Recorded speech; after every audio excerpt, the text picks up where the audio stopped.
Zareo tsara le teny napetraka Andriamanitra teny ambava mpanompony teo a. Fa ozy izy hoe misy raccourci makany amin'ilay promesse. Za aloha tia raccourci e. Ozy Andriamanitra hoe raccourci mampiamotra. Aleo ranomasina mena isehon'ny miracle. Ny kajin'Andriamanitra zany tsy hainao tonga haingana, fa hainao tonga. Satria atahorana raha hisisika ianao amin'ilay manivaka, mety tsy ho tonga akory. Satria hitan'Andriamanitra izy Filistinina, ianao tsy tia Filistinina, dia rehefa raikitra ny ady dia tsy hiatrika ianao, fa hiemotra. Satria izany fitiavan'Andriamanitra zany. Arovan'Andriamanitra ny dianao mba tsy hiemotra ianao. Misy zavatra zany zao a, ny sakanan'Andriamanitra tsy sisia antsika satria ampiemotra antsika. Dia nefa hoentiny any antsika fa tsy miemotra aloha. Alleluia. Dia mbola misy teny koa hoe ny tany Kanana ozy izy omeko anareo fa tsy ao anatina fotoana fohy, tsy ataoko vetivety ozy izy.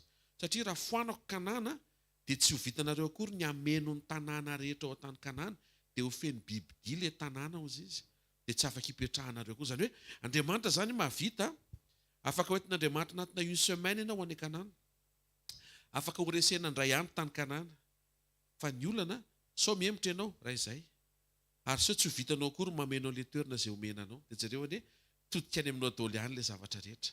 Mitsimbona anao Jesosy, mitsinjo anao Jesosy, mihevitra anao Jesosy. Amen. Ava fantananao dia isaora Andriamanitra mbola velonaina soamantsaritsika ary misy antenaina, ary Jesosy fanantenantsika. Misaora azy a, fa mangatsika ny andro, fa mbola voataona fanamasina ianao andao ny trano a, fandriana mafana. Eny mety misy problème koa ny trano dia tonga eto ianao tsy maninona fa voataona aloha ianao tonga eto ary fanamasina no taonanao.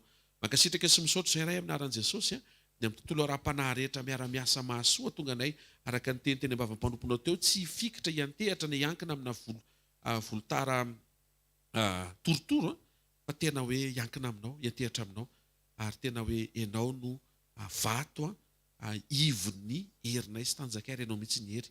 Tsarovindray zay ny sekolim-pitahiana, ny fitahim-panahy, sekolin'ny fanambinana sy ny fanambina toetra. Tsaroviny tsara ray avy tonga eto amin'ny fanatrehanao androany amin'ny anaran'i Jesosy a. Amen. Dia antsika tiaka mafy tsara ho ny tompo a, mahazaho toerana vetivety ary a, avetrantsika dia hifampahery amin'ity maraina ity. Ny lohahevitra androany a dia nampitondraina lohateny hoe mila hintsy aingana. Alleluia. Mila hintsy aingana. Misy point misimisy a, mila jerevantsika akaiky, dia mila ahitsitsika faran'izay aingana. Point voalohany a, Andriamanitra mampahery anao fa vita ny zavatra rehetra. Alohan'ny resantsika ny momba ny fantsiana amina toetra, fomba fijery, fomba fisainana, fomba fiatrehana fiainana, dia Andriamanitra milaza, izay point voalohany, Andriamanitra mampahery anao a fa vitany a ny zavatra rehetra. Andro amin'ny maraina, velominy fanantenanao, fa tsy diso ianao raha tonga eto ka mametraka hoe ao amin'i Jesosy ny zavatra mety tsy vitanao. Zay mihitsy ny iarahantsika amin'Andriamanitra. Ilay tsy vitantsika mihitsy no vitan'Andriamanitra. Mateo 7:20, izao voalazany teny amin'ny anaran'i Jesosy. Ary noho ny hariva ny andro dia nentin'ny olona tany amin'i Jesosy ny demoniaka maro, ary ny teniny ihany no namoahany fanaratsy, ary izay narary rehetra dia nosotraniny avokoa. Eto a, manondro zany teny zany, ny herin'ny teny. Manaitra Andriamanitra fa ny zavatra rehetra afaka hitranga, ary ny zavatra rehetra dia mbola azon'ny teny hovaina. Teto Jesosy zao tsy nametra tanana, fa ny teny fotsiny izy, dia tonga dia nivoaka ny fanaratsy, sitrana ny marary. Tian'Andriamanitra tsika ino azy, fa na teny fotsiny ary afaka hitranga ny zavatra rehetra. Mateo 7:9, ozy ilay kapiteny Romanina, mitenena ihany dia ho sitrana ny ankizilahiko. Ao amin'ilay Mateo 7:9 teo inko dia voalaza fa izay narary rehetra. Mampatsiaro Andriamanitra fa misy ny fahagagana fahobe vakibalina. Fahagagana fahobe vakibalina. FFB VB. Ndray adino zany. Ratsika tonga tao fanatren'Andriamanitra dia misaina hoe olona ray sorotrony tamin'ny andron'ny Betesda zao no sitrana. Fa adintsika rehefa tonga Jesosy dia ny zavatra misokafan'izay teo satria ny famonjena zao dia ho an'ny rehetra. Fa mifananganana ho an'ny izay nandray an' Jesosy. Maty ho an'ny rehetra Jesosy, fa nitsangana ho an'ny izay mino azy. Izay tsy manaiky ny fitsanganan' Jesosy zany dia tsy misitraka ny vokatry ny fitsanganan' Jesosy. Misy mirakla kolektif. Ary Salamy 5:7-7 dia nanambara fa rehefa mivoaka ny Egypta ny zanak'Israely dia tsy nisy nangozozona dia ray akory izy tamin'ny fireneny, zany hoe nanaintaina narary reraka osa kivy tratran'ny fanandevozina 700 taona ny ray alina ny vangin'Andriamanitra ny fo maraina tonga dia ao amin'ny forma daholo ny rehetra. Raha tsy resahana zany zao dia adino, ary resahana zany andro amin'ny maraina mba ahafahantsika misitraka fa possible zany. Possible zany ianao avy any amin'izay misy ianao any reradreraka manaintaintaina mietsika daholo ny karazana izay mietsika rehetra amin'izao ririnina ny taona mandroso, fa vao tonga teo fanatren'Andriamanitra tonga dia avoazin'Andriamanitra départ garage usine daholo ny vatana rehetra. Io tonga tsisy mangozozo. Manaitra Andriamanitra possible ny zavatra rehetra. Marika toko 4:5-10 aminaran'i Jesosy. Ary nataiza no nidiran'i Jesosy, natao mamivoatra, natao an-tanàna, natany an-tsaha, natao amin'ny super U, natany etram-pokon'olona, natao amin'ny fitokanana ao an-trano, natany amin'ny croisade. Tsy any amin'ny toerana problème, fa any amin'ilay absence de présence. Fa raha mbola eo fanatren'Andriamanitra afaka hitranga ny zavatra rehetra. Manintsy Andriamanitra fa vita ary afaka iseho ny zavatra rehetra. Isika tsy tokony hametra hoe hafa mihitsy Andriamanitra rehefa any amin'ny croisade. Tena kekinao, ianao no mieritreritra an'izay hoe fa Jesosy tsy miova hoe. Alleluia. Ilay Andriamanitra misetrasetra maneho ny heriny amin'ny olona vao taomina, afaka misetrasetra amin'ny olona izay efa voataona manatrika eto. Ilay olona vao taomina tsy takian Jesosy toetra. Fa ianao efa tonga eto ny dilirin'Andriamanitra mantoetra eto. Satria ny objectif tsy any amin'ilay miracle, fa any amin'ilay mandrakizay. Oray fa aza vela isy vesatra ao anatinao, atonganao ohatrany hoe ho tonga vide be tao fanatren'Andriamanitra, nefa ny fanatren'Andriamanitra tianao zavatra ary tianova zavatra eo amin'ny fiainantsika menakavy. Jeremia 4:9-12 aminaran'i Jesosy. Tsy mba tahaka ireo ny anjaran'i Jakoba fa mpamorona ny zavatra rehetra izy. Mampatsiaro Andriamanitra fa mpamorona izy. Ary misy fotoana miainga amin'ny zava-misy Andriamanitra, fa misy fotoana miainga amin'ny zavatra tsy misy koa izy, satria mpamorona izy. Ndray adino zany, ary ilaina amin'ny fotoana tahaka ny andro amaraina ampatsiahivana antsika fa tsy tokony ho kivy zany ianao. Aza vela ho kiviny ny zavatra hita maso, miverena amin'ny fahamarinan'ny teny, fa izay lazain'ny tenin'Andriamanitra dia izay Andriamanitra. Tsy izay hita amin'ny masonao hoe tsy mbola namaly ianao hatreto, tsy izay. Misy antony mahatao Andriamanitra tsy namaly ianao hatreto. Amin'ilay eritreretinao, fa misy zavatra mivaliany izay zao tsy hitanao mihitsy. Efa mivaliany ilay izy. Dia izao, sarian'ny devolo ny masonao tsy ahitan'ilay nivaliany, fa sarian'ny masonao hijery sy tanisany mbola tsy valiany amin'ilay heverinao fa mahatery sy mahamaika anao. Misy zavatra izay ary tsy nangatahanao nefa hitan'Andriamanitra fa tena mahasoa anao, tonga dia ataony. Dia izay ilay mahatonga antsika mila mandiny tena miverina aingana be, mankasitraka sy manokatra amin'ny fontsika mba hifandray amin'Andriamanitra amin'ny fifaliana sy amin'ny fitiavana. Amen. Abakoka 1:5 aminaran'i Jesosy. Jereo any amin'ny jentilisaka dinio ary gaga dia gaga. Andriamanitra afaka manao zavatra incroyable, zavatra tsy mampino, tsy izay inonao ihany no azon'Andriamanitra tao. Afaka manao zavatra tsy inonao izy ariditra amin'izay point izay tsika rehefa kelikely eo. Tsara ianao manorona finoana sy mino hoe hatreto zaka finoko, fa Andriamanitra afaka mamangy ianao mihoatra noho izay inonao. Raha toy izy mbola misy koa ny impensable, zavatra tsy azo saintsaina. Avereno hoe Andriamanitra mahavita ny zavatra rehetra hoe. Avereno, Andriamanitra mahavita ny zavatra rehetra hoe. Ao afantanao dia ataontsika hivavaka tompo hoe angatao mihitsy hoe Jesosy aza velo voafafa tao anatiko avy amin'ny zavatra hitako, zavatra tsy voaraiko, fa ny zavatra rehetra hainao atao. Ray aminaran'i Jesosy entinetrehanao ny fona hifandray aminao mahay ny zavatra rehetra.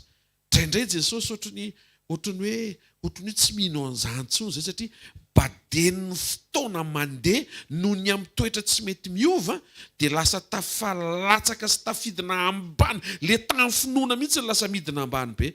Sofa tonga ny fotoana tahaka ny androany maraina ampatsiahivanao anay fa ainao ataony zavatra rehetra, ainao ataony mamangy ny olona rehetra, ainao ataony mamangy amin'ny toerana rehetra, ainao ataony miasa amin'ny fotoana rehetra. Amin'ny anaran'i Jesosy Kristy velona masina sy manakira avy Nazareta. Amen. Nasio teka mo tsara ho an'ny tompo aloha amin'izay point voalohany zay. Point faharoa. Nefa hoe chronomètre aloha mba ho vita tsara daholo zavatra rehetra androany maraina. Point faharoa, Andriamanitra te hanotrona anao hatrany amin'ny mandrakizay. Ny ao am-pon'Andriamanitra io asainy zaraina androany maraina io, Andriamanitra te hanotrona anao hatrany amin'ny mandrakizay. Fa inona aloha le fanotronana alohany hoe te hanotrona anao aloha izy? Ny fanotronana dia Andriamanitra eo miasa. Ny fanatrehan'Andriamanitra, Andriamanitra eo. Dia atoiziko tsy voatery miasa. Maro amin'ny olona ny mieritreritra fa rehefa eo Andriamanitra dia miasa. Andran'Andriamanitra ao anatina zavatra tsy mety dia manjary lasa ohatrany hoe anometsiny an'Andriamanitra amin'ny zavatra antenainao ianao nefa Andriamanitra mihitsy miandry anao iova vao mamotsitra an'ilay zavatra nieritreretinao sy heverinao ary inonao fa hainy atao. Ny fanotronana dia dingana ao aoriana. Ny fanotronana dia dingana ao aorianan'ny fanosorana. Mety ilaina mba hampaherezana anao eny an-dalana. Fa tsy midika izany hoe validen'Andriamanitra le faly manome zavatra amin'ny famindrapo, fa eo amin'ile mankasitraka anao amin'ile fiovana dia mahazo aina amin'izay izy dia afaka mamaly anao mihoatra noho izay mety hitanao sy fantatrao hatramin'izay. Ao ve o. Zay mahatonga ny olona rehefa tonga eto ambony tany ka nofa mandrà dia tsy maintsy hosorana. Anisany nahatonga an' Jesosy tsy maintsy nosorana na dia Andriamanitra tonga nofo azy izy satria tonga nofo. Eo amin'ilay nofo. Raha vao nofo dia mila hosorana fa manjary tsy ahazaka hiaraka amin'ny fisehoan'Andriamanitra amin'ny kery. Dia izao nefa tsy eo amin'ilay hoe hitanareo ohatrany hoe ahoana re zany. Zay zao tamin'ny mbola kely rehefa hoentina any amin'ny dentiste tamin'ny fianaran-tsoa dia tambazana glasy.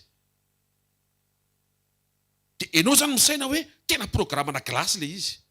Fa ny ray aman-dreny mahafantatra hoe programmana nify ilay izy fa ianao tsy maintsy asiana tsy maintsy asiana tambazana, tsy haiko hoe tambazana glasy ianao vao mainka atao nify.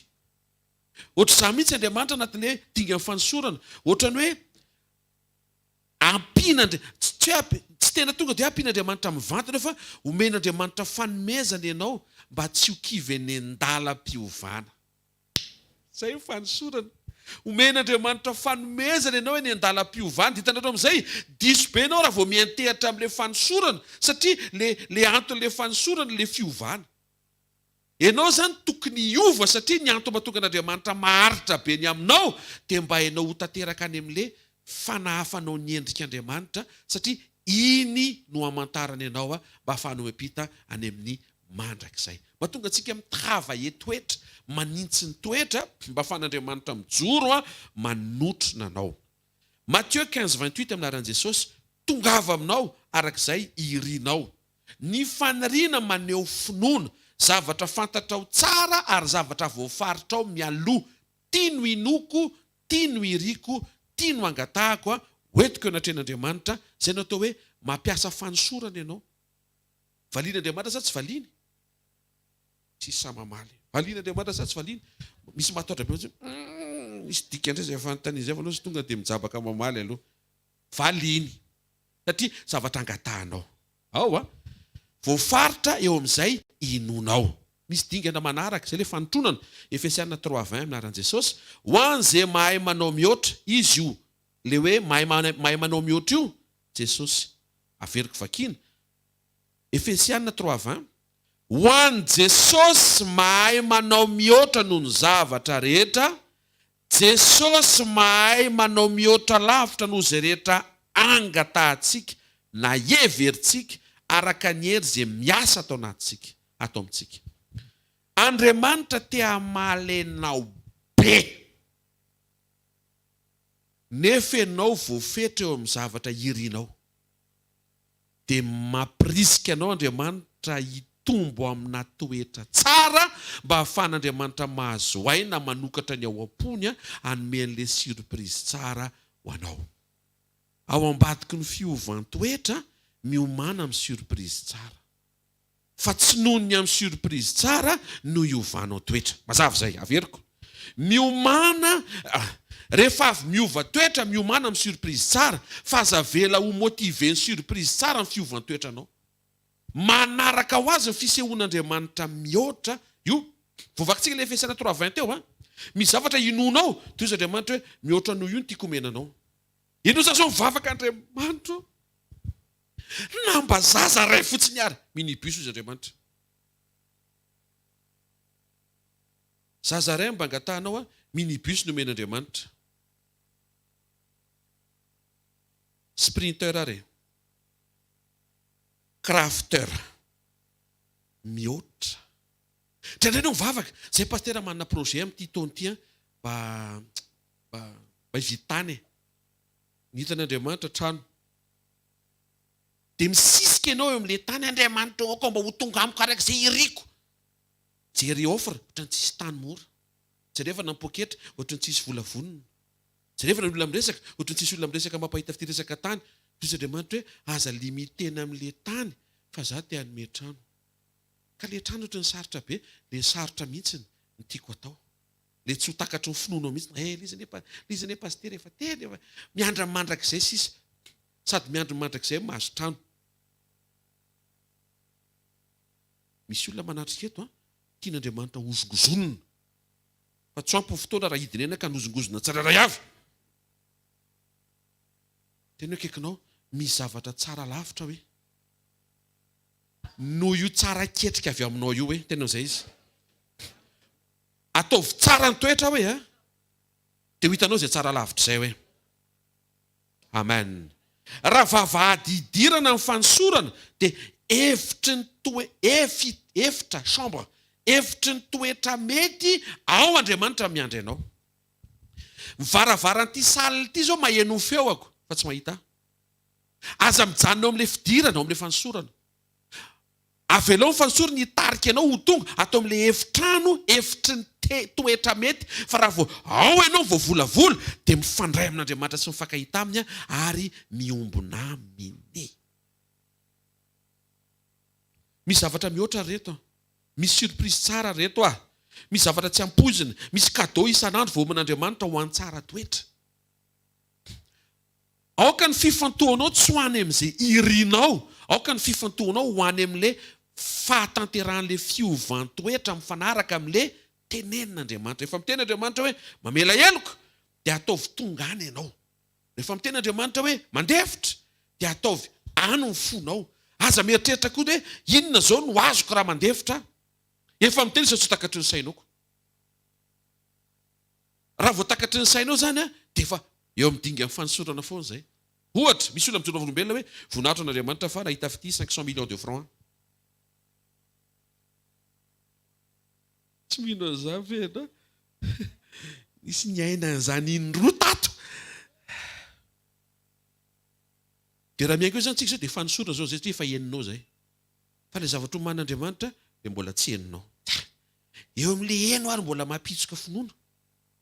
Azonao reo hoe tsy aleo hoe manamboatra toetra dia tsy miasa saina amin'ny zavatra hitranga. Tsika zany efa mba ny aina eo mahita fity amina montant, alleluia, tsy resaka eo mba hatrezany efa hitantsika. Fa alenteneniko toatra mbola tsy hitantsika. Totrony efa tonga totrony hoe amen dao tony amin'ny atsasany zany fa ny atsasany hoe amin'ny fomba ahoana koa ny andro ty efa krizy. Inona ilay point voalohany? Andriamanitra mahay manao ny zavatra rehetra. Fa tsy n'Andriamanitra ianao isaina an'izay fa mahatonga amin'ny teny an'izay dia hoe rehefa heninao dia tokony tonga ao anatinao hoe possible iny efa heniko iny.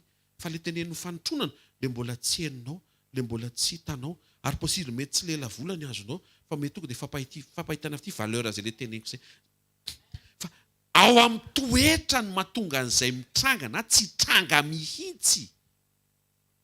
Za mahita fa hitranga zany ary mihoatra noho zany ary tsara lavitra noho zany. Satria anaiky isika menakavy anamboatra toetra. Tsy hoe manao faminaniana rabola tsy ilainy zany. Tsy hoe mila maminany hoe amin'ity taonty ianao azo an'izao. Mahazo azy izany ianao rehefa tsara toetra. Ary ny tsodrano ataoko tsy afaka hikovrira ny toetranao tsy mety.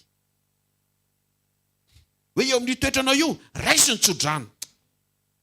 Tsy mandaitra ny izy reto e. Ohatrany hoe mampiditra crédit téléphone anatina puce tsy mifananina. Zao rehefa zany. Opérateur samihafa. Avereny tsara ho ao amin'ilay zavatra andrasan'Andriamanitra ny priorité anao. Dia avy eo Andriamanitra azo aina anao izay tokony atao fotsiny. Zao tsika isaina ne? Hatraiza ny fahafahanao misaina zavatra tsara ho anao. Mino kosa avy ny olona tonga rehetra eto misaina zavatra tsara ho an'ny tenany daholo aloha. Amen na? Ho an'ny ankonany.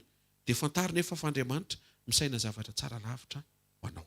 Dia nilesina sika tamin'ny weekend farany teo nefa misaintsana zavatra tsara ho an'ny hafa. Misaintsana zavatra tsara ho amin'ny maro. Misaintsana zavatra tsara ho amin'ny firenena. Point fahatelo, Andriamanitra miandry anao mandamina toetra mety aminy. Averiko Andriamanitra miandry anao mandamina ny toetra mety aminy. Misy fotoantsika miresaka hoe alaminy ny ao an-tranonao. Fandroany alaminy mihitsy aloha ny toetranao. Alleluia.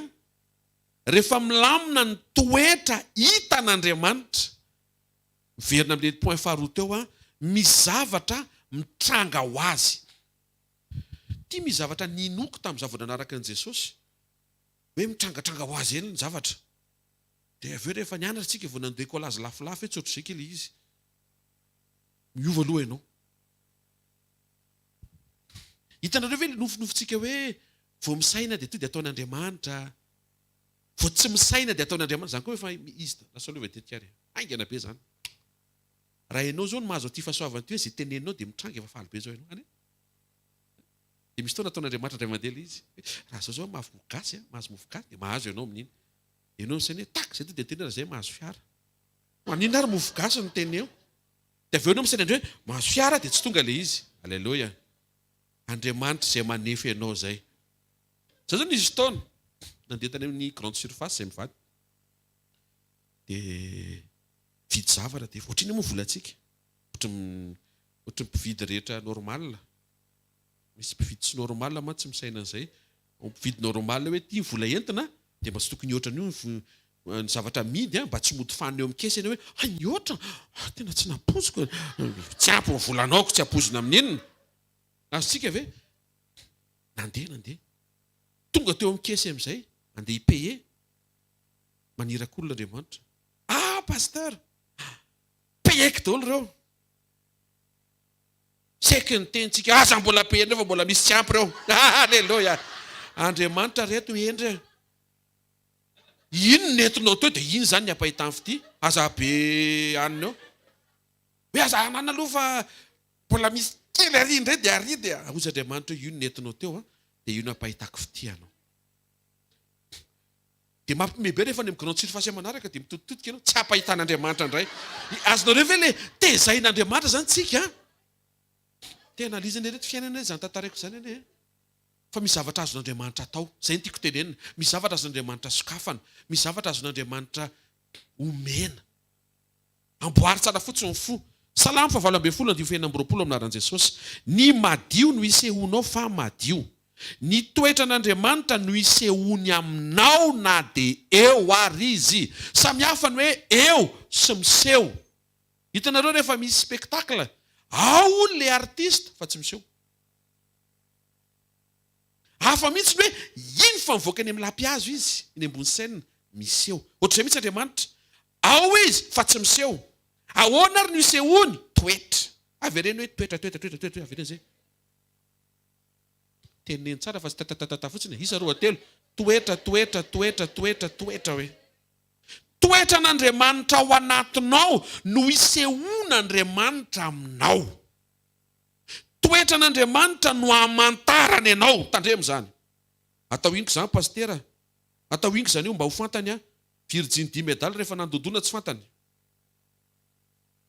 Le nandroaka devoly nanao asa lehibe nanao fahagagana sy naminany tamin'ny anarana matitoko fafito tsy fantany dia nyroahany. Na zany ianao voaroaka rehefa tsy fantany na tsy vohainy vavahady raha zay ianao fantany. Ka ahoana mantarina ianao? Toetra.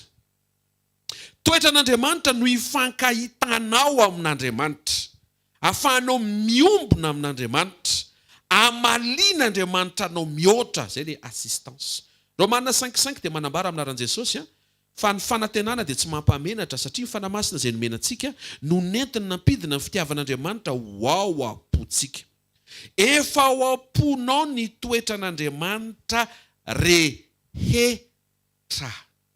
Vao mandray an' Jesosy ianao zany tonga dia feno ny stokina toetra ao anatin'ny fonao.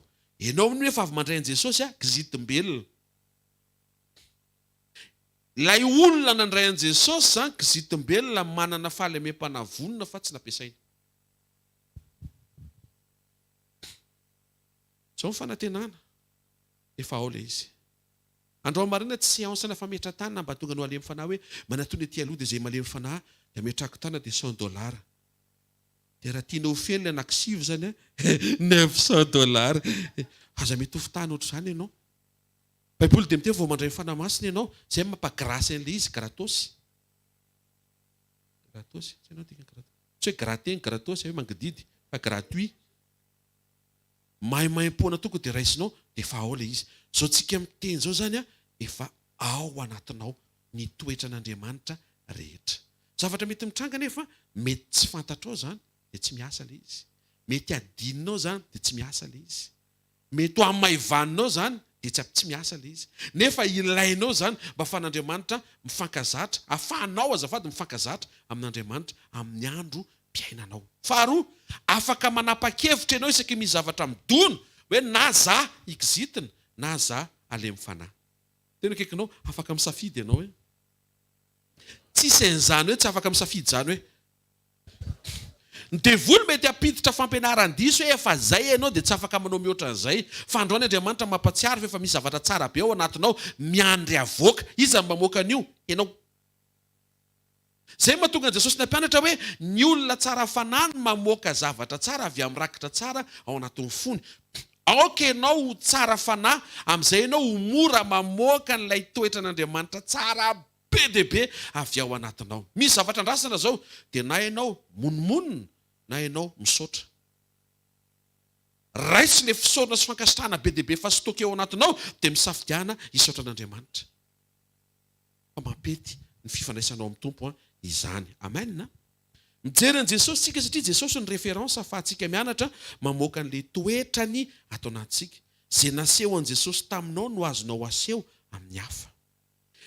Raha toa ka tsy nikizitina taminao ny tompo dia tokony mianatra ianao tsy kizitina amin'izay manao fahadisoana aminao atomboka amin'ny ao an-trano zany. Isaka aminao fahadisoana ve ianao dia tonga dia kotrokorona sy varatra be ve ny eo ambony lohanao? Anehoan'Andriamanitra fa tena tezitra aminao ve izy? Misy fotoana ohatra mbola ataony mandeha mihitsy ary izay ataonao satria mandefitra sy mangina izy ary manam-paharetana ny tompo miandry ny fotoana ibebahanao sy ny fotoana iverenanao. Misy fotoana tsika mila manana an'izany réaction zany. Tsy tonga dia mireagira rehefa mba marina kely ianao dia mba diso be ny hafa. Satria mba nisy fotoana koa ianao mbo diso be koa fa nisy nandefitra tamin'ny izay fahadisoanao izay ary Jesosy izay nandefitra izay. Ny olona manaraka an'i Jesosy no manahaka an'i Jesosy. Alleluia.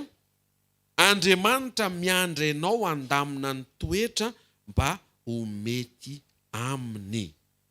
Arao akaiky izany ny toetra. Arao akaiky ny toetra. Point fahaefatra, Andriamanitra sarotiny amin'ny hafatra mila intsy eny am-bavanao. Ny hafatra resahana eto dia ny fomba fitenenanao momba an'Andriamanitra. Rehefa ilay misy manontany ianao hoe ahoana mihitsy izany Jesosy izany dia tandremo ny zavatra valinao eo.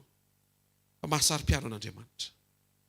I Abrahama zao raha notanina dia zao teneny Abrahama hoe Andriamanitra rehefa mamaly tena any amin'ny 5 taona vao mahazaza. Zany ary zay départ 75 ans. Tena akaikinao eny Abrahama zany hoe tsy voateriny ianao zany hoe mety ela be Abrahama vao niova hoe i Abrahama mety nandalo agara hoe Ianio tsara, ny lokomotiva tokony mijanona eo amin'ny gara. Fa i Abrahama nandalo tamin'ny agara. Ka raha misafidy ianao tsy asiana agara eo amin'ny fiainanao, dia misy amampolopolo taona be dia be gagné, tsy ohatran'ilay ny ainan'ilay ray ny mino izay noheverina fa anorenana ny fanekempinoana. Ny fotoam-piovanana, ny fotoana lantsika miovana eny tsy mampitovy an'ilay fotoana andraisantsika rehefa soavana. Zay mahatonga antsika mila mitandrina be, sao misy olona tonga dia miova, tonga dia mivaly. Misy olona ela be tsy mety miova, ela be koa Andriamanitra. Maheno tsara tsika hoe inona ny zavatra eny am-bavantsika rehefa manambara momba an'Andriamanitra tsika. Job 42:7 dia manambara aminaran'i Jesosy. Ary rehefa voalazan'i Jehovah tamin'i Job izany teny izany, dia hoy Andriamanitra tamin'ny Eli fahazatemanita, mirehatra aminao sy ny sakaizanao roalahy ny fahatezerako. Satria tsy mba marina tahaka ny filazan'i Job mpanomboka ny filazanareo anisan'ny mahatezitra an'Andriamanitra dia ny fomba filazantsika an'Andriamanitra. Mahakasika ny fahatezeran'Andriamanitra ny mesazy diso momba azy. Hoy izy ny Hebreo 7:10, tezitra amin'izany taranak'izany aho hoy Andriamanitra ka manao hoe ireo dia maniasi amin'ny fony mandrakariva ka tsy nahalala ny lalako. Izy tsy nahalala mihitsy ny lasa miteniteny foana, mahatonga an'Andriamanitra tezitra. Mpanjaka voalohany 22:54 ny anaran'i Jesosy. Ary Azia zanak'i Aba mpanjaka nanompo amin'ny bala dia nenkoaka teo anatrehany ka nampahatezitra ny Jehovah Andriamanitra Israely tahaka izay rehetra nataony rainy. Fa maninona Andriamanitra no tezitra tamin'ny Azia? Satria Azia dia nenkoaka tamin'ny bala. Zao ny fomba rehefa nontaniany Azia dia zao ny teny Azia hoe Andriamanitra tsy feno mila ampiana. Zay foana ny teneny Azia. Dia natezitra n'Andriamanitra izay zavatra teneniny diso be zay, satria Andriamanitra tsy mila ampiana izany, Andriamanitra feno. Andriamanitra tsy mila ampiana bala. Andriamanitra tsy mila ampiana bala. Bala des jeunes. Tsy mila ampiana izany Andriamanitra. Raha jeune ianao manatrika eto, tsy mila manatrika bala des jeunes izay ianao vao afa-po. Ao amin'Andriamanitra tsy manatrika bala mandrakizay amin'ny fiainanao ianao afaka possible ho afa-po. Zay efa tany ary avoaka, ary zay efa nanatrika ary manenina. Raha reto tongotra reto ny hoe jerevan'Andriamanitra hoe iza ny tongotra tsy mbola nandihy tany dia tsy voafiditsika. Tsy mihaino ve? Ary mety efa nisy niona tamiko tany amin'ireny toerana ireny tamin'izany mbola tsy izy mihitsy tsika. Ahoana ary painina, ahoana ary. Tamin'izany Andriamanitra efa mijery painina fa eny amin'ny sekoly nareo miona amin'ny 2024. Tsy haiko azonareo ve le fitiavan'Andriamanitra mahita lavitra be. Fa maninona Aziany lasa nahatezitra an'Andriamanitra satria Aziany eritreritra ary nametraka rehefa misy manontany hoe Andriamanitra dia Andriamanitra tsy feno ka mila asiana bala fanampiny. Tandremo sao dia misy basketball na football. Tady aka ny toeran'Andriamanitra ao am-ponao. Sport andresahako. Tsy midiky zany tsy mahazo mijery baolina intsony ve? Mahazo mijery rehefa avy namaky baiboly sy avy mivavaka. Fa tsy hoe vitanao miaritra firy par firy moa ny match. 45 x 2 dia prolongation 10 minutes miaraka amin'ny péno firy. 120 anao any. 120 atokanao amin'ilay football miaraka amin'ny pub zany misy 5 minutes. 125. Vita ny 125 amin'ny roa maray. Andriamanitra mifamindrapoana eo nampandresy ny ekipa izay nitoanako. Andeha atory. Mivavaka aloha. Satria ifo eo ianao ilan'Andriamanitra mantsy. Raha ho tafafo. Alohan'ny fo zany dia efa mila azy ianao. Tandremo. Tandremo sao dia misy bala hafa ametrahantsika fo, heverantsika fa avita amin'ny fiainantsika anampiana an'Andriamanitra. Tsy mila ampiana Andriamanitra. Feno izy, tokana izy, ary izy ny rehetra. Tsika hiteka mafy tsara ho azy. Marc 10:14 amin'anaran'i Jesosy. Tezitra Jesosy rehefa nahita fa ny sakanana ny zaza tsy hoe ho aminy. Dia hoy Jesosy, avelao ny zaza anatona ary azararahana fa anto azy ny fanjaka n'Andriamanitra. Fa maninona Jesosy ny tezitra teto ohatry ny fahatezerin'Andriamanitra tamin'ny sakaizan'i Job diso filaza, ohatry ny Azia diso filaza. Satria ny mpianatra dia nametraka fa Jesosy dia Andriamanitra ny olon-dehibe. Jesosy dia Andriamanitra ny olon-dehibe. Ary ny fanjakan'Andriamanitra dia resaka olon-dehibe. Mankany an-danitra dia resaka olon-dehibe. Tsisy club d'enfant zany olon-dehibe ny mila mivavaka. Toy Jesosy hoe atsotra zany mihitsy ka Andriamanitra ny olona rehetra hatrany amin'ny zaza voateraka hatrany amin'ny boaka mihitsy dia efa Andriamanitra izy ka hatramin'ilay olona fotsy volo voaterina hody. Hitanao matezitra an'Andriamanitra zany raha voadiso ny zavatra teneninao momba azy. Tena kaikinao tandremo sao dia diso ny zavatra teneninao momba an'Andriamanitra hoe. Misy taontsika mijery fiainan'olona dia ndre Andriamanitra ny fiangarana. Izy tenenao zany. Ka diso za miteny zany. Andriamanitra tsy miangatra zany. Eny Andriamanitra za aloha mahita Andriamanitra ohatran'ny mizatavan'olona kely ihany. Tsy mizatavan'olona izy ka. Petera koa ny sainan'izay tamin'ny voalohany Andriamanitra mizatavan'olona. Ambarapatonga ny fotoana nahitany an'i Corneille niova dia zao tenena zay vao hitako izy. Zany hoe zavatra tsy hitany zany teo aloha teo. Zay vao hitako izy fa anatina firenena zay matahotra azy izy no ankasitrahany. Andriamanitra tsy miangatra zany, Andriamanitra tsy ratsy fanahy zany. Andriamanitra tsy hoe misy olona manokana ka tsy valiany mihitsy. Tandremitra dia misaina an'izany ianao. Zay zao le diso. Hoe za tena zany zavatra hitako ohatran'ny za mihitsy tena nan Jesosy kakay mihitsy ny.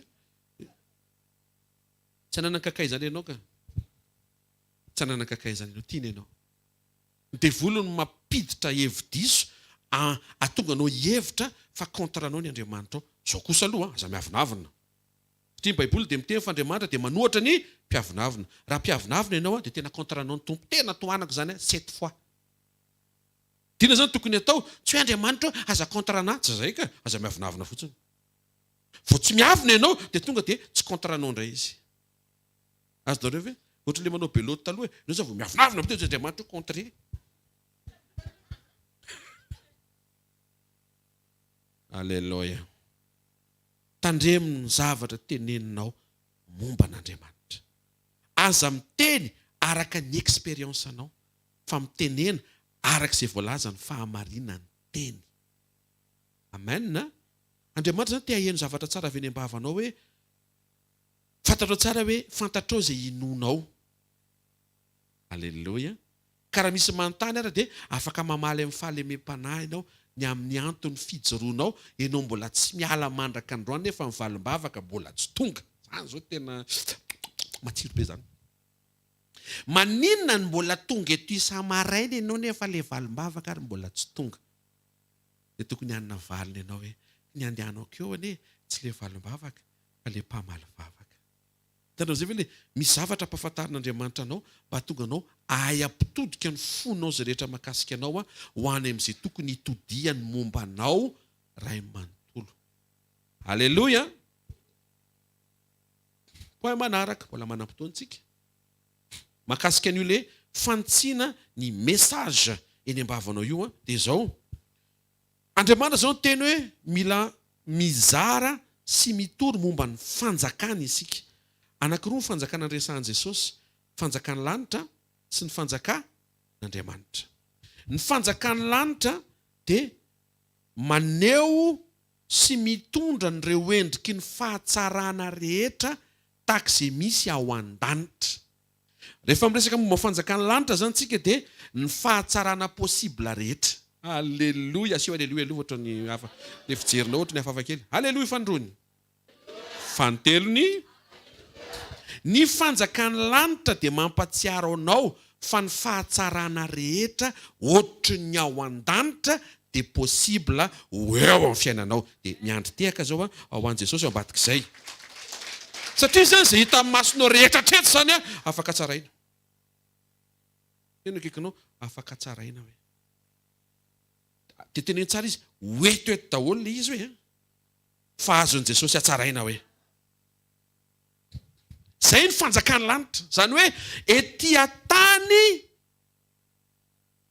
takana any an-danitra misy zavatra eto ambonin'ny tany afaka averina ao amin'ny fahatsarana ohatra ny ao an-danitra misy an'Andriamanitra tsisy fahotana. Ny fiainanao zany afaka nio tsara. Amen. Aza matahotra manao amen amin'izany. Ohatra misy anao toetra aloha, eny toetra aloha fa hiova aloha fiainanao ka mila verina zany. Ianao zany tsy hoe miova toetra dia miova toetra miandry anaty fangirifiriana ny fiavian'ny fanjakana. Fa maninona ny angirifiry lava eto foana? Manara ovaina ny toetra dia mba tsy mangiry firy. Sa hoana? Inona ny tianao ary? Miditra ny fanjakana lanitra ohatry ny Lazarosy sady marary mahantra ny tsy mikaly ve? Sa ohatry ny Abraham sady salama no mikaly no miteraka mibe volombava? Samy tafiditra nefa. Mety mahasamy hafa azy fotsiny a, Lazarosy mety tsy nazaka rena, possible. Mety tsy mahazaka mahita voamena vola kely, mety tsy mivavaka intsony Lazarosy, hitan'Andriamanitra. Toy Andriamanitra hoe aleo eo mba hoatsy. Fa i Abraham nazaka. Manatrika eto ianao Lazara sa i Abraham? I Abraham Lazara. Mpivomboany ohatra sady mahazaka ny ohatra tsy mahazaka. Izay mahatonga n'Andriamanitra manamboatra. Eo amin'izay zakanao no ataony. Tadidinao teny teo, fa maninona tsy hoentiny any amin'ny lala manitsy mankany mandalo amin'ny Filistina, mampihemotra mantsy le ady. Dia Andriamanitra mikajy tsy hitondranao aingana any tany Kanana, fa mba hitondranao soa ho any tany Kanana. Fa raha miatrika ady ianao dia vitan'Andriamanitra hoe hiemotro io fa tsy handroso. Dia tsy sitraka Andriamanitra ny fiemoran'ny olony. Raha vao zavatra tsy hampihemotra anao, dia tsy ataon'Andriamanitra. Tena kaikanao, raha vao zavatra hampihemotra anao hoe dia tsy ho ataon'Andriamanitra hoe. Fa raha vao hitany fa tsy hampihemotra anao hoe dia afaka ataon'Andriamanitra hoe. Ny fanontaniana zany tsy any amin'Andriamanitra mampihemotra sy tsy mampihemotra Andriamanitra zany fa any amin'Andriamanitra manome na tsy manome tsy any le izy. Fa any aminao hihemotra sa tsy hihemotra. Dia tsy eto izay no teneninao fa any amin'Andriamanitra, Tompo, izay ataonao eo fa za miaraka aminao. Izay mitrango eo, za tsy hiala aminao. Tsy hiala aminao. Renina eo tsy iraina fotsiny. Tena hiaina tsika reny. Fa izay mitrango eo tokoa. Dia ahoana raha tena hoe ohatra, tena mihitsana daholo ny rehetra fantatrao momba anao. C'est le amin'ny français, le monde s'est écroulé autour de moi. Raha tena izay no mitranga mbola andraka avy ianao. Ara. Sa tsy miteny hoe hiaino zany tsy izay le izy fa te hilaza aminao hoe na izany aza aoka ianao tsy hiala amin'i Jesosy. Na zavatra nomena any afaka miala e. Conscience zany ve tsika? Hoe zavatra omen'Andriamanitra dia afaka miala eo amintsika. Satria tsy ny zavatra omenany any nampanantena fa eo aminao mandrakariva. Jesosy ny teny hoe ary indro izao aniraka ny arena be sy ny vola be eo aminao mandrakariva ka tsy irery intsony ianao, tsisy fotoana zaka tsisy vola intsony ianao ry zanako. Tsy vola ny nampanantena fa eo aminao mandrakariva. Izy no ny teny hoe zany momba anao, miaraka aminao, mandrakariva mba raha-patonga fataperan'izao tontolo izao, vola mety miserana fa ny Tompo eo mandrakariva. Ny fahasalamana misy taona ohatry miala kely zany, tsy ho lan'izany fa ny Tompo eo. Ary eo ka tsy ho izay no antony mahatonga anao hiala amin'ilay Tompo izay miteny fa eo. Eny hoe le aretina tonga, ny Tompo ny toetra eo, le aretina tsy maharitra eo, dia noho ny amin'ilay aretina tsy maharitra ve ny ialanao amin'ilay Tompo maharitra. Aza miala amin'i Jesosy zany. Tsy mahazo miala amin'i Jesosy zany.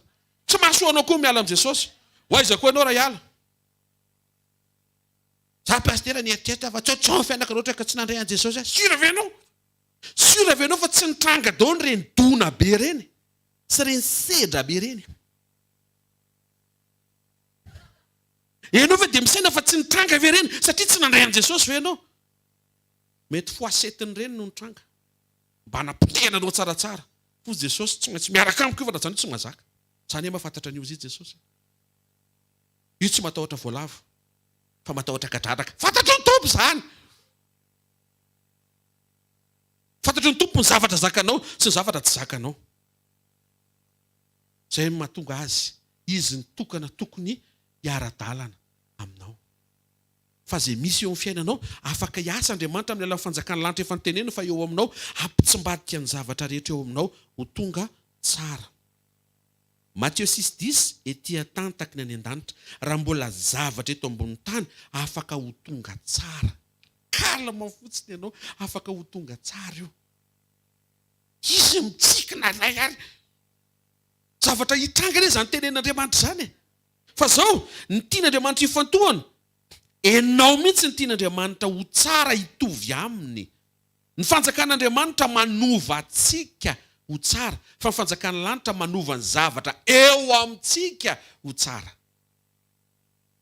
taodrana maheno tsara tsika dia zao nefa ao anatin'ny fanotsiana le mesaza aoka ny fonao tsy hoany amin'le fahatsarana hitrangy zany fa aoka ny fonao ho ao amin'ilay tokana tsara manovany zavatra rehetra ho tsara.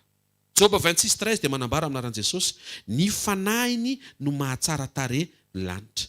Le secret de ma beauté, c'est le Saint-Esprit. Misy amin'ny teny frantsay ve?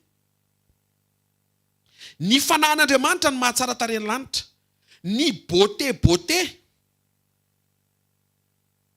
dia avy amin'ny fanahy masina. Son souffle donne au ciel la sérénité. Raisy zany aminaran'i Jesosy. Ny fanahin'Andriamanitra no mahatsara tarehy ny lanitra. Salamy 143:10 anaran'i Jesosy. Aoka ny fanahinao tsara no hitarihanao aho amin'izay tany marina. Rehefa eo ny fanahy masina dia afaka ho tsara ny lanitra sy ny tany. Fa azadino fa ny fanahy masina mihitsy no fanahy tsara. Afaka hiova ho tsara ny zavatra rehetra momba ny fiainanao fa Andriamanitra te hanovany ao anatinao ho tsara mifanaraka amin'le fanatrehan'Andriamanitra efa niraisinao. Tenio akaikinao, afaka hiova ho tsara ny fiainanao ary hitrangy zany hoe be dia anao raha vao tsy mihinao an'izany hoe. Fa zao hoe tenio izy fa zao hoe ianao aloha miova hoe dia manaraka ny ambony hoe. Azosika ve? Fa manin'Andriamanitra manampidina ny fanjakan'ny lanitra ho eo aminao. Tian'Andriamanitra hovaina daholo le tsy manjasy le tsy mandeha rehetra le zavatra be dia be médiocre eo amin'ny fiainantsika rehetra. Tian'Andriamanitra hovaina ho tonga any amin'ny excellence. Fa tsy izay mamaika mahatonga ataony tety ivelany le izy. Tena akaikinao ety ivelany le izy zany hoe. Fa ny fanjakan'Andriamanitra izy mihitsy niditra ao anatinao mba hanovanao. Rehefa miova ianao zany dia miara-miasa amin'ny fiovanao Andriamanitra hanovany zavatra eo amin'ny fiainanao. Aza-kivy raha misy zavatra mbola tsy miova amin'ny fiainanao. Mahereza dia mitsangana eo amin'izay tokony hiova avy ao anatinao. Fa raha vao ny avy ao anatinao no milamina, izay ilay hoe misy zavatra mila alamina. Dia mampitsangana an'Andriamanitra afaka aneo izay mbola tsy hitany masonao ary afaka manatsara sy manamboatra izay tokony ho amboarina. Alleluia! Toy isitsika farany marana antsika azy. Andriamanitra manaitra anao hiivo ao amin'i Jesosy mba ho ao amin'i Jesosy ny centre ny zavatra rehetra momba ny fiainanao. Mianatra isika mamindra ny finoantsika tsy ho amin'ilay zavatra hovain'ny fanjakan'ny lanitra ho tsara fa ho ao amin'Andriamanitra afaka manova antsika. Inona re zany I Abrahama dia nofidian'Andriamanitra ho rainy mino anaovana fanekena ho amina taranaka mba ho isan'ny olona mino an'Andriamanitra ny olona eto ambony tany. Ary sakaizan'Andriamanitra Abrahama, olona nofidian'Andriamanitra, nampianarin'Andriamanitra, notantanan'Andriamanitra. I Abrahama tsy nahi vision zany fa Andriamanitra nampianatra. I Abrahama tsy nahi finoana fa Andriamanitra nampianatra. Fa i Abrahama nahi natory tamin'ny Agara, Andriamanitra tsy nampianatra an'izay. Eny vejika misy zavatra ampianarin'Andriamanitra tokony izay no iainanao. Misy zavatra tsy nampianarina dia tsy tokony edinao saina, tsy tokony ho isan'ny programanao akory. Io Abrahama io problemany dia nanana zavatra be dia be, nanana fananana maro be satria Andriamanitra nitaha azy. Fa tsy nanana zanaka, tsy nanana zanaka nateraka. Misy ankizy taiza ihany tao an-trano fa tsy nanana zanaka nateraka. Tonga Andriamanitra ny teny, aminao no andrenako fanekena ary tsy maintsy ateraka ao nanaovako an'ilay fanekena. Dia Abrahama ny teny hoe za efa tsy miteraka fa ty misy zaza tezaina tao trano ohatry ny zanaka mihitsiny. Dia Andriamanitra ny teny tsy le ohatry ny zanaka fa le tena zanaka avy aminao sy mivadinao. Jereva nefa i Abrahama Sara antitra be, efa maty ny kibony ary mombo, zany hoe zavatra tsy possible triple portion. ianao tonga eto zany mety tsy possible portion ray fa ny an'izy mivady tsy possible triple portion azavaiko antitra maty ny kibo momba raha sitrana famombana zany izy dia mbola misy problema roa mbola maty le kibo dia mbola antitra izy mety tena hoe dina moa zany dirana zany paster karaha efa bevoka izy dia efa milamako tsy dia tsara toaka efa antitra be ianao bevoka satria mety tsy ho zakanao le contraction rehetra sy ny zavatra miala hoe ny aina le tanjaka efa mbivotra dikan'izay mila réglena zany reo problema anankitelo ireo zavatra nafinaritra fa an'Andriamanitra tao amina parole indray mandeha reo problema rehetra ireo fa zao ny teny an-dalana raha iny mino ny fiantsonan'ny Abrahama avy nandre le promesse izy ozy Andriamanitra hoe Abrahama meko zanaka ianao amen fo maraina izy zanaka nomen'Andriamanitra misy zaza atao trano tonga ny ampitson'iny sara izy zany zaza mitomany zany zay le lesina momba ny finoana nefa alika izy dia izy zany zaza mitomany dia mampiasaina finoana daholo zavatra hita maso zany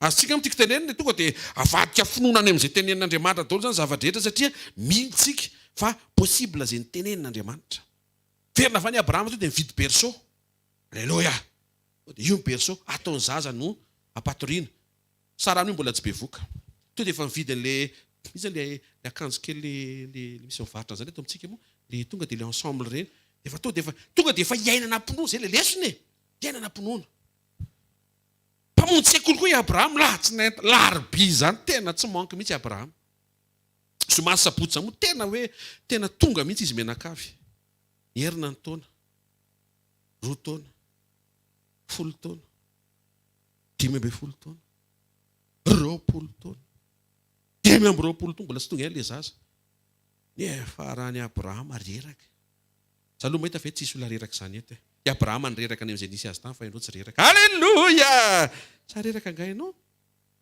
dia reraka i Abrahama ohatry ny ela be koa izy zany fa tsy hamonjy sekoly tsony fa i Abrahama tsy tia hamonjy sekoly fa ianao tia hamonjy sekoly foana kony tsika manina tompo mampiteny an'izao misy olona tena matrosotrana loeto zany tsy hamonjy sekoly tsony tsy hanao azy fekaila tsony tsy hanao croisade tsony fa fako ato numéro téléphone mpiara-manompo tsy tonga any tsony tsy sekoly le izy tsy sekoly le zaza izy Abrahama ohatra mitady hemotra zany tady iverin-dalana zany inona ny tokony ataoko tonga sainy Abrahama aleo tsy ho any amin'le zavatra tsony no ametrahana fo fanantenana sy finoana aleo alefa any amin'Andriamanitra alleluia tenovainy Abrahama fomba fiteniny mety mbola tsy tonga ny zaza fa Andriamanitra mpanome zaza mbola eo foana mahatoky izy marina izy zany ry havana ny mila intsy aoka tsy ho amina zavatra ny finoanao raha izay ny mety nanomboanao tsy mampaninina fa efa nanomboka ianao dia rehefa mitoytsika mandeha manaraka ny tompo dia mila verina sy apetraka ary afototra aivo ao amin'i Jesosy ny finoantsika Romaina 4:17-18 dia mitantaran'izany maran'i Jesosy araka ny voasoratra hoe natao koray ny firenena maro ianao Andriamanitra ny teny tamin'ny Abrahama teo anatrehan'Andriamanitra izay ninony dia Andriamanitra izay mamelona ny maty sy miantsony tsy misy toy ny misy ary na dia efa tsy nisy fanantenana azy tanao amin'izay efa tsisy antenaina intsony Abrahama mbola nino an'Andriamanitra raha anontaniana zany Abrahama hoe ianao ve mino fa mbola ho avy le zaza fa ianao ve mino fa eo Andriamanitra miangavy ianao androany maraina ataovy ao amin'Andriamanitra rery ny finoanao aza manisa andro hoe efa 4 taona zay 4 vola avy aloha Andriamanitra hiasa saina any amin'izay tsy asa sain fa hiasa saina any mety mitandrina be mivombolona ampiasaina mantsiny Andriamanitra tsy asa saina zany mantsiny ny mpangalatra no avy raha tsy ho avy raha tsy angalatra sy hamono ary andringana fa Jesosy ho avy mba hananao fiainana sady fiainana be dia be mandraisa lesona ohatry n'izany zavatra ny ainan'i Abrahama zany teo amin'izay tsy nisy nantenaina tsony mbola nino Abrahama hoe Andriamanitra rangaha velona Andriamanitra rangaha misy Andriamanitra rangaha ny teny aloha rangaha ny amin'Andriamanitra le fo fanantenana sy finoana zay le mila ahitsy ny antony sady tsy tahiry anao ny tsy ampitombo anao ny fanantenan-javatra fa ny fanantenanan'i Jesosy ny ampalehibe anao tsy maintsy lehibe anao tsy mety io ronono io foana tsy maintsy miditra amin'ny vetikanina ny ronono manantena zavatra ianao tsy mampanina raha ny ainana zany ianao tamin'ny voalohany tena kaikanao aza manamely tena hoe fanomboany reny hoe fa tiany tokony hitoerana hoe manantena an'Andriamanitra hoe. Dia zareo amin'izay dia misy zavatra votsitreo natao fonao satria zay rehetra mety nantenainao mbola tsy nitranga lasa tsy mavesatra aminao satria fantatrao fa Andriamanitra mihitsy lasa antenainao dia ho hitanao fa ho avy amin'ny fotoana tsy hampozonao amin'izay le rehetra nampahory anao hatramin'izay rehefa tsy mampahory anao intsony. Azonareo ve izy? Misy fotoana Andriamanitra mamaly vavaka anao rehefa le tsy saintsainao intsony le izy. Fa raha voa ny saintsainao marina taondro arivo eo dia manjaro izy Andriamanitra hoe zany tokony saintsainao fa tsy le valim-bavaka. I Abrahama namindra ny finoany avy any amin'ny zavatra ho any amin'Andriamanitra. Hébreu 11:1 ity zao le hoe finoana karazany voalohany. Fa ny finoana dia fatokiny any amin'ny zavatra antenaina. Avereny hoe zavatra. Ny andininy fahenina, fa raha tsy amin'ny finoana dia tsy misy azo atao azahoana sitraka aminy. Fa izay manantona an'Andriamanitra dia tsy maintsy mino fa misy izy. Avy any amin'ny zavatra lasa izy. Alleluia. Joba voalohany, toko voalohany 5:7 amin'ny anaran'i Jesosy. Ary Satana dia namaly an'i Jehovah ka nanao hoe motsy fanantenany zavatra va no atahorany Joba an'Andriamanitra. Timoty voalohany, toko voalohany 2 tia tsika. Eto amin'izay le tokony hisy atsika. Paoly apôstôlin'i Kristy Jesosy araka ny didin'Andriamanitra mpamonjy atsika sy Kristy Jesosy fanantenantsika. Miala any amin'ny fanantenan zavatra miditra ho amin'ny fanantenana an'Andriamanitra. Reo point reo dia mila hitsitsika. Fitingy vetivety dia sady hito dia mitsangantsika dia sady misaintsaina miketriketrika. Manasanao hitsangana to dia avantsika vavaka. Le voalohany efa le tsika mivavaka. Mampahery Andriamanitra fa vita ny zavatra rehetra. Le faharoa te hanotrona amin'ny zavatra mihoatra Andriamanitra rehefa mety ny toetra. Fahatelo miandry ianao andamina toetra Andriamanitra. Dao tsika hivavaka ny amin'izany. Raha tsara indrindra amin'ny anaran'i Jesosy entina anatrehanao ny fanovana ny lara-pamenany anatinay. Tsy hoe maika andamina fiainana fa maika andamina fifandraisana aminao. Andamina ny fiombonana aminao. Fa ny efitra mampisaraka anay aminao dia fahotana. Dia izany le mila alaminay. Tsarovy ny zanakao rehetra izay manatrika ny fotoana maraina. Ho voatao anatina fanapa-kevitra tsara. Andamina ny fifandraisanay aminao. Ny anaran'i Jesosy Kristy Tompo. Amen. Misy fotoana zao problema itsika dia hoe problema pasteur ohatra ny tady tsy dia mety ny fifandraisana amin'ny vady. Dia tsy fifandraisanareo vady aloha no amboarintsika androany. Fa fifandraisanao sy Andriamanitra. Eto ambavaka pasteur voatra mitady ho voarokany ampiasana voatra ny tsy tian'ilay mpampiasa tsy dia mety ny fifandraisako amin'ilay mpampiasa. Tsy izay no alamintsika aloha fa fifandraisanao sy Andriamanitra. Amen. Dia poa manaraka dia sarotiny Andriamanitra amin'ny zavatra teneninao eny am-bavanao ny amindao tsika hivavaka mba ho lay message marina momba an'Andriamanitra no avoaka antsika rehefa misy manontany antsika. Ray masina tsara indrindra amin'ny anaran'i Jesosy entina eto anatrehanao ny vavanay ireo karazana teny sy famaliana amin'ny fotoana anontanian'ny olona hoe izy ianao eo amin'ny fiainanay. Tsy te hahita ny fahatezerinao izay tahaka ny teo amin'ny Elifaza sakaizan'i Job ary tsy tianay ho diso ny filazanay momba anao. Mila manintsy ny any anatinay izay ndrao izay mametrapetraka amin'ny fisaintsainany fotsiny hoe zao Andriamanitra na zao fa mila miverina izay amin'ny fahamarinany teny. Mba tsy ho tahaka amin'ny mpianatra izay nametra hoe ny zaza tsy manatona satria ny fanjakan'Andriamanitra rahan'olon-dehibe ary tezitra ianao Jesosy satria antohany zazakely ny fanjakan'Andriamanitra.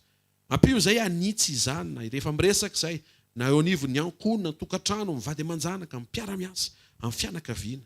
Ampianaro izay tena hay anitsy ny zavatra teneninay momba anao indrindra rehefa mandeha mitory filazantsara sy ny joro vavolombelona izay mba tsy ho diso fanambarana Tompo ny vavanay. Ny anaran'i Jesosy Kristy velona masina tsy manan-kery avy Nazareta. Amen. Toy isika ny fantsiana hivavaka tsika mba tsy hifantoka amin'ny fanjakan'ny lanitra mitondra fahatsarana manodidina antsika. Tena kaikinao ny fanjakan'ny lanitra hoe mitondra fahatsarana manodidina anao hoe fa ny fanjakan'Andriamanitra hoe ao anatinao hoe manovanao hoe ao dia zay zao mahatonga antsika tsy tokony ho taitra be amina zavatra tsara fa tokony ho any amin'Andriamanitra foana ny fifantohantsika amin'ny zavatra rehetra. Avaofantanao dia eto anatrehan'Andriamanitra ny fifantohanao ny fonao ny fomba fijerinao. Raha amin'ny anaran'i Jesosy misaotra ny amin'ny fanjakanao miaraka aminay eo aminay. Misaotra ny amin'ny fanjakan'ny lanitra nomenao anova ny manodidina anay ny environnement sy ny atmosfera zay ananana fanantenana fa ny zavatra rehetra afaka iova ra-potoana fa tsy ho amin'izany nefa ny tianao imasoanay fa aminao atao anatinay izany mihitsy no entinay mabavaka amin'ity maraina sy tolakandro ity ahafahanay tena ho voatahiry hijery sy hibanjina anao tompo amin'ny androm-piainanay misaotra fa atao anatinay fanatrehanao mankasitraka ray aminaran'i Jesosy amen. Farany teo mangataka amin'i Jesosy tsika ny fotsika fanantenantsika ny finoantsika tsy ho amina zavatra fa raha ny amin'izany any Andriamanitra atao ihany fa ho amin'Andriamanitra izany hoe misy fotoana ohatrany hoe enga ny Andriamanitra mba hanome an'ity avatio dia Andriamanitra afaka omenao io raha ohatra ka tsy omena io dia mbola tsy ilaina koa izany afaka ataonao ara-potoana io ataonao foana. Alleluia. Aza asiana pression mihitsy any anatinao any raha vao tsy tonga sao io tena vo ahy tsy vo zany ianao tekekanao tsy ho vo zany ianao izy tena efa tena mateny raha vao tsy amin'ny sivy rehefa avy eo tena kekanao tsy voatery amin'ny sivy tenena izy tanao lasa manery ny tompontsika hoe Jesosy ianao mahita fa raha vao difiny amin'ny sivy nefa ianao maika toy izay Andriamanitra ataoko amin'ny folo hitanao nefa Andriamanitra tamin'ny alina efa nsaina ho ataony amin'ny sivy efa nsaina izy ho ataony amin'ny sivy fa noho ny aminao be kredy be dia ho ataony amin'ny folo indray satria tsy tiany mihitsy ianao hanerinery azy eo. Alleluia.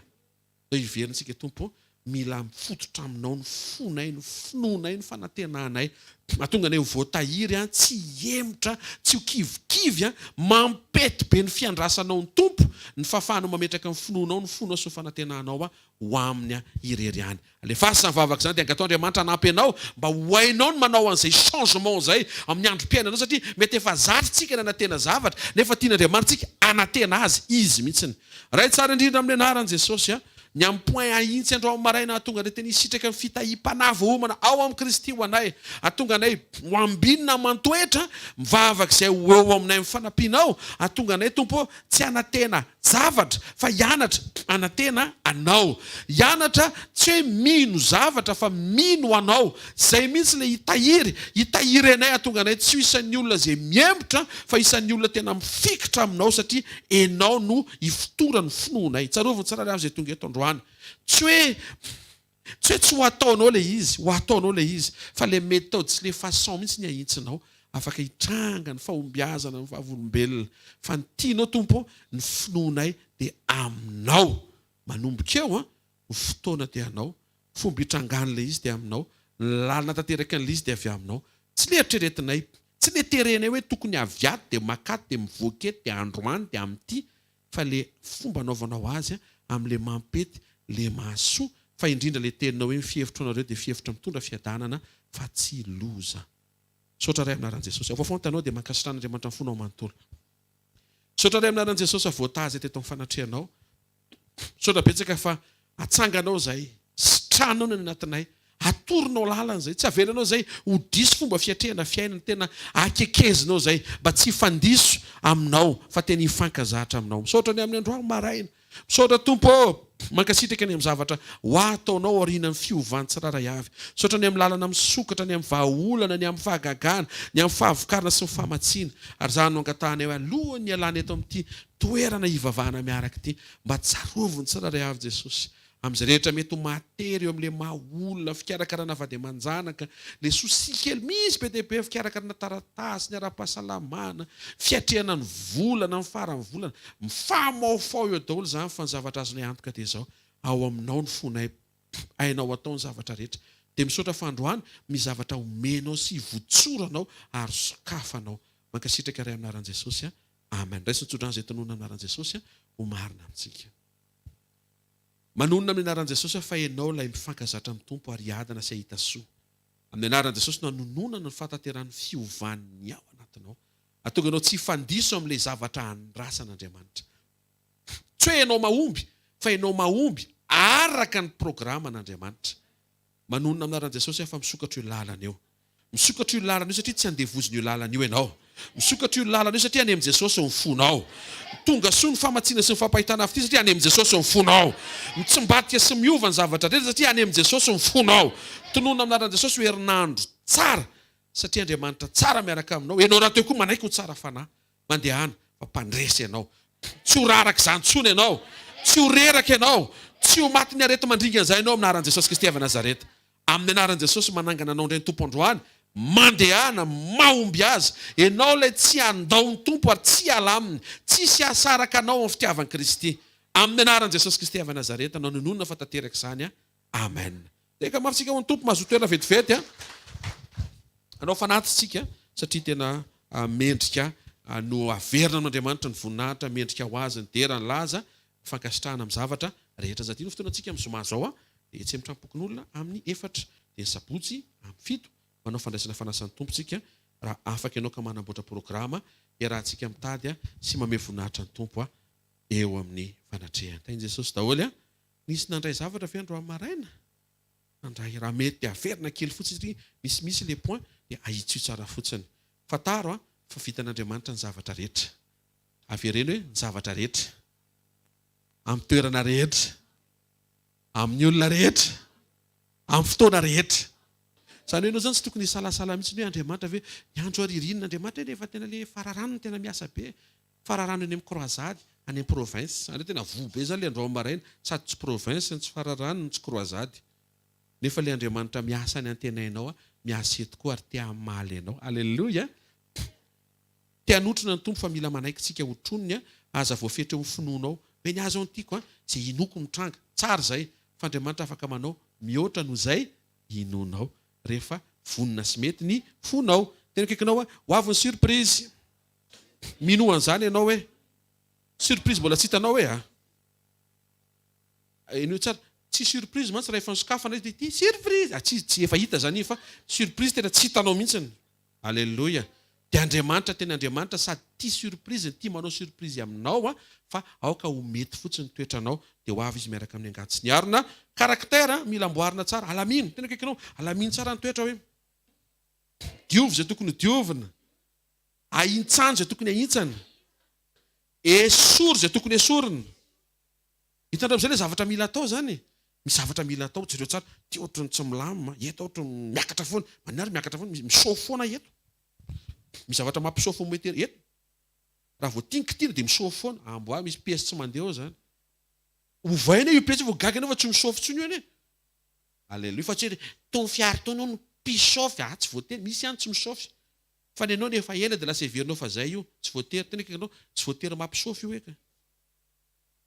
Misy olona tsy misôfy amin'ny tsony hoe ianao zao efa tafiditra amin'izany hoe alleluia. Amen na.